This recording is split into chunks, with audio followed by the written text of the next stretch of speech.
Every week during these Back in the Closet episodes, we want to check in with you over the phone. And this week, we want to try a segment we're calling Love in the Time of Corona.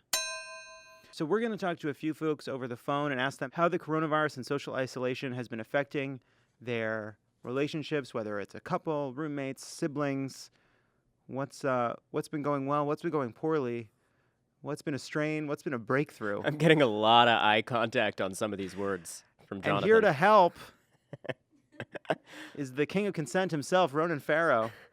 I don't know about that title. The Me Too Avenging Angel, that one you like. The Robin to your Batman, the Mika to your Joe. Those are the same kinds of relationships, right? Okay, well, you know. You guys realize it took a global pandemic to have him bring me on to do this? First of all, you've been on several times. How hard up did you have to be to put me in this seat? And it's fine to reference Mika and Joe, but I'm just a little uncomfortable that you bring up our role-playing dynamic in the office. I mean, they'd be flattered, I think, if that were true. It is not true. Full disclosure, it's not true. We've lingered on it too long. Too long. Move on. So Crooked went to work from home last week. You and I have spent about 22 to 24 hours a day together ever since.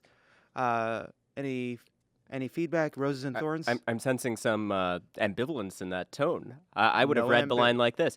We've been spending 23 hours a day together. I wasn't really looking for notes on how I asked. I'm just curious, what have you learned being cooped up with me for this week, week one? Well, I think it's instructive that when you began freaking out, appropriately, given the gravity of the situation, and purchasing emergency supplies, the list went like this. Pringles. Cheetos. What did Chocolates. you want? What did you want? I'll tell you, I don't know, dear some listeners. produce? Don't say produce. You sound like a feudal lord. What Ronan said, I was putting in an order for some groceries to sustain us. Okay? And yeah, I wanted the staples. Your white cheddar cheese puffs. Your Hershey's Nugs. Your Diet Coke, your caffeine-free Diet Coke, your Diet Cherry Coke Zero, your Cherry Coke Zero. But then Ronan said, well, we need some of my staples. And I said, what are those staples? And he said, cottage cheese and brizzling sardines. That is a classic combo. You eat like an alien inhabiting a human Don't knock body. it. You eat like Smeagol. I get a lot of this is the answer to the question. It's like this all day.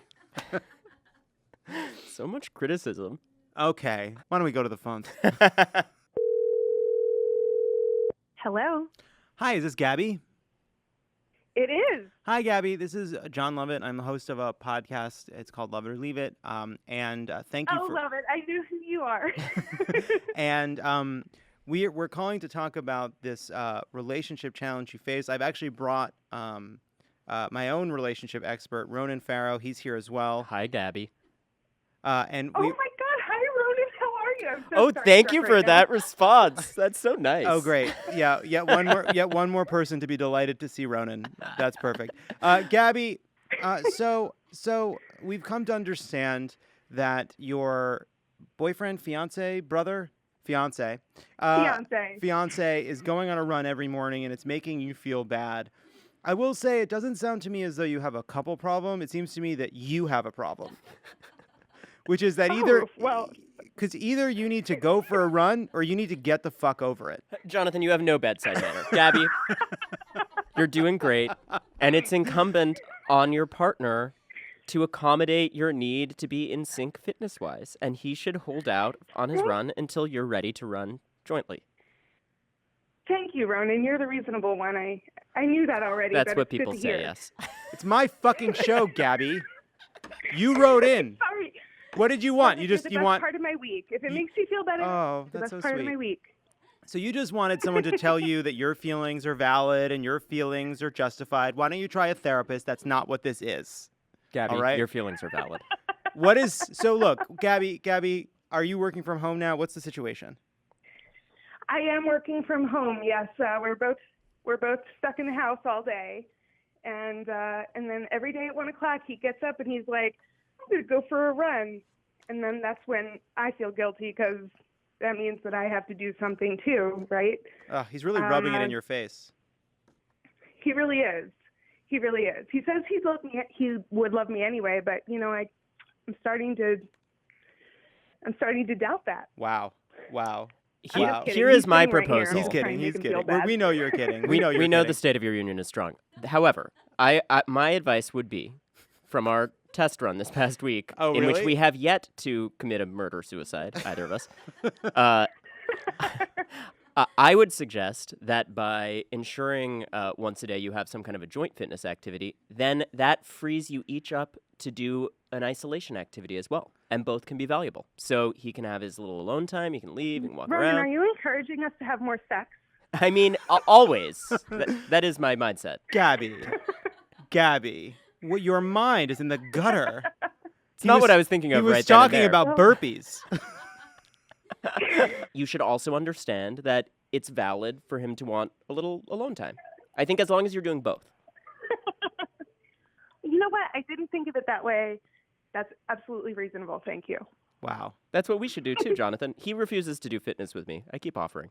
I'm just blown away by the I don't even want to get in the way of the connection Gabby and Ronan have now created. Like, it runs deep. John, you're perfect the way you are. I see you, That Gabby. is the least helpful thing I could have heard, Gabby. Gabby, thank you so much. I never want to hear I'm perfect the way I am. That is pity, and I reject it. I just wish you all the best, Gabby. You guys are doing great. We believe in you, Gabby. Thank you so much.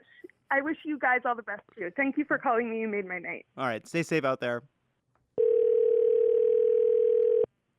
Hello, this is Kate. Hi, Kate. It's John Lovett from a podcast, Love It or Leave It. How you doing?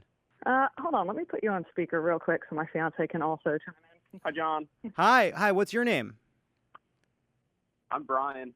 Brian. It's Brian and Kate. Where are you guys from? We're in Philly. You're in Philly. All right. Well, tell us what's been on your minds. So we were supposed to get married April 25th, and that has been officially postponed, which sucks. I bet. Great. Yep. Oh, that's definitely terrible. Not great. Mm-hmm. I think for me, the worst part is the uncertainty because things change so fast. So it's like, who knows what the next 3 weeks will look like, let alone the next 8 weeks. So it's like, maybe everything's going to be okay. Maybe everything's not going to be okay. Mm-hmm. It's like, well, how do you plan going forward for something that is changing every 6 hours? So our hope is we can still get married in a really small ceremony on that day and postpone the actual party, but then we don't know when would be okay to have that. Has it been really expensive to cancel? No, actually, all of the vendors have been amazing. I That's almost great. wrote in yesterday when you guys were asking for things that were making you hopeful. All of the vendors have been wonderful. Our photographer offered to come if we do have the small ceremony to take pictures then. And then again, when we have the party, and she wouldn't charge us if it took an extra hour or two. So wedding vendors have been amazing in That's general. so amazing. I should say, I meant to tell you, I'm here with my fellow wedding planner, Ronan Farrow, to help us through these challenges. Hi, Kate. Hi, guys. I think your plan is great. I think that everyone in these trying times should embrace even the possibility of a Skype elopement with some kind of a non-denominational minister. Kate, Brian, I when- want you to know that what Ronan just said, somewhere, my mother in Florida, when I say that a shiver just ran down her spine, she just said I think there's been a disturbance in the force. I think Alderaan may have been destroyed. Something terrible has happened. The idea of Ronan and I eloping, it will kill her dead. You know? I mean, she's going to love the party later. She can come to Kate's party, too. We just invited John's mother to your party. So You guys and your mom are fully invited. Oh, that's so nice. Thank you, Kate. So, I have a couple friends who are going through this too. They've had to cancel, postpone. I will say Rona and I have not yet picked a date, so no one seems to want to ask us. Probably good. They have not been asking us when we're getting married as often as before, which is a small blessing. But were you at all sort of relieved that this big thing that was coming doesn't have to happen anymore? Was there any part of you that was like, you know what, it was just a party, all the work, all that energy that we were going to have to put into it, now we can focus on the more important things? Was there any part of you that felt that?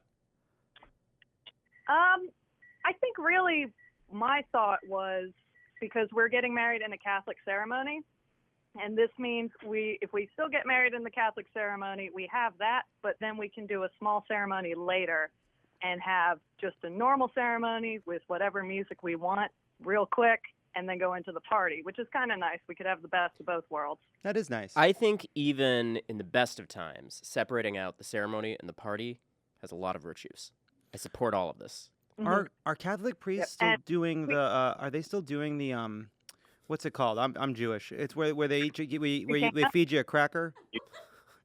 The host? Well, yeah. I think we actually had to meet with our priest yesterday, and he said all masses are canceled. Oh my God! The churches are open, but they're not having mass. They're not having mass, which is a big. That's a cracker. It's the body of Christ. Whatever. it's not my it's not my faith. I don't disrespect it. I just know it's a. I don't know. Can I ask a dumb question? Obviously, this is inappropriate, but whatever. Does it have to be one kind of cracker? Like, in a pinch, could you use Ritz? No, they're specially ordained. Well, can you ordain a Ritz? That is a good question. Well, to be fair, there are gluten-free crackers. Like, there's the normal wafer, but then if you have like a gluten-free allergy, they make like rice ones. So it could be. I mean, I think they've got keto wafers these days. Just as long as the priest does it, you know. So you're saying. So what I'm learning here is that it is possible to use a Ritz cracker can become the bodily manifestation of Jesus Christ if necessary in a pinch. In a pinch. The only problem we have on this call is there's no problem. You have no problem, Kate. You guys. They had to cancel their wedding. That sucks. Yes, let's not be dismissive. But they have triumphed over it. Listen to how strong they're doing they the best they can during a difficult time. You know what? As much as it's a struggle, you guys have hit on the solution. Everyone's going to get married via Zoom these days. Prepare your mother, Jonathan. Yep. Brian, Kate, thank you so much. Thank you.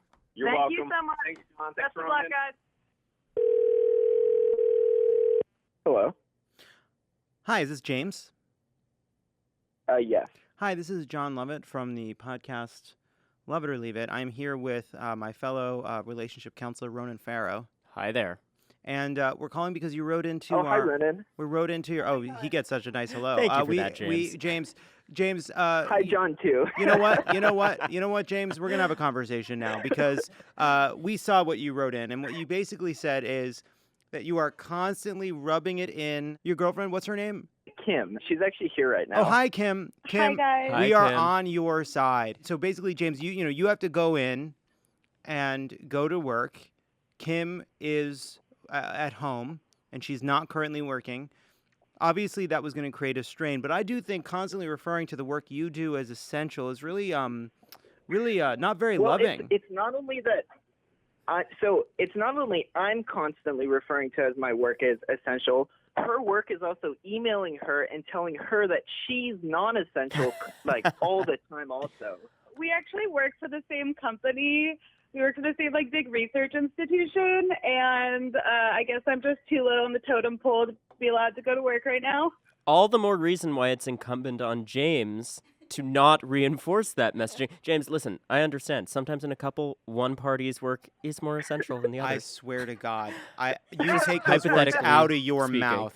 And if that should be the case in a given relationship, one must be gracious about it. Hey, Kim, what are you doing later? Hey, Kim, how are you doing not going to work? I've started a 30-day yoga challenge. And I'm training for a 10K. Wow. So I'm trying to do that. I'm going crazy. Okay. I work in clinical research, so I'm used to spending my day talking to hundreds of just old people. And being alone in my house in our tiny apartment is driving me up a wall. Wow, Kim is a hero. That is, we are definitely not training for any 10Ks or doing yoga challenges. No, the yoga challenge, the yoga challenge that I would have to participate in would really be very sad. We really touch only your toes. Change the 30 days to position touch your toes of our bodies to better accommodate video games. I feel as though I'm developing my back is going to be fully C-shaped by the time this is over because of how I'm sitting on the couch with my laptop. It's really, really brutal. Actually, while I have been calling her non-essential, a little too much. Actually James, let me playing stop you video right there. Once was too many times. You never had to do it even once. Agreed. It never had to happen even one time. Well, all of that is a preface to say that actually us playing video games together has been one of the like benefits of all this free time, because like neither of us are really gamers. But on my little like MacBook, I downloaded a Super Nintendo emulator. So as a couple, we're actually playing through Super Mario World together right now. Oh, that's delightful. That's delightful. You get to meet, you know who I think is pretty essential? Yoshi. True. I don't think you Thank should you. compare their relationship to Yoshi and Mario. There's kind of some weird I power don't dynamics care. there. I don't care anymore. All right? We're all stuck at home. We're doing our best. Kim, James, thank you so much for letting us call you. Kim, I just want you to know that I think you're great. And James, it's been good to talk to you. Bye, guys. Yeah, we're huge fans of yours. Oh, thank you. Bye.